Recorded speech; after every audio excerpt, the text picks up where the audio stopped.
है ना, तो ध्यान देना वो हमारी इच्छा पर निर्भर नहीं कर रहा है, उसके पिछले जन्म के कर्म उसको यहाँ पर लेकर के आए हैं। इसलिए एक ही समय के अंदर आप हॉस्पिटल के अंदर देखेंगे एक बच्चा किसी करोड़पति माँ के गर्भ से जन्म ले रहा है और उसी समय पास वाले बेड के ऊपर कोई बच्चा किसी बहुत निर्धन और गरीब माँ के गर्भ से जन्म लेता है।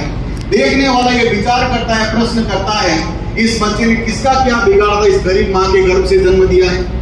लेकिन ध्यान देना, पिछले जन्म के कर्मों के आधार पर मैं आपसे निवेदन कर रहा था, जहां पर बराबर पाप और पुण्य रहते हैं वहां पर गरीब माँ के गर्भ से जन्म लेना ही पड़ता है।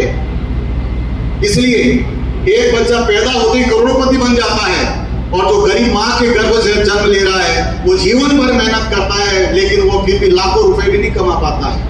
बंधुओं, आज हमारा जिस परिवार में जन्म हुआ है पिछले जन्मों के कारण हम इसमें हैं, लेकिन यदि हम इस कर्म के अंदर पुण्य नहीं कर पाए, परोपकार नहीं कर पाए, धर्म के कार्य नहीं कर पाए, तो ये भूल जाइए कि हमें अगला जन्म मनुष्य का और अच्छे परिवार में मिलेगा।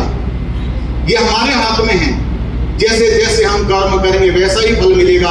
अवश्य में भोक्तव्यम कृतम कर्म शुभाशुभम, शुभ और अशुभ कर्मों का फल ही हमें भोगना पड़ता है। पाप भले ही छोटा हो लेकिन उसका फल हमेशा दुख हुआ करता है, पुण्य भले ही छोटा या बड़ा उसका फल हमेशा सुख हुआ करता है। सुख और दुख हमारे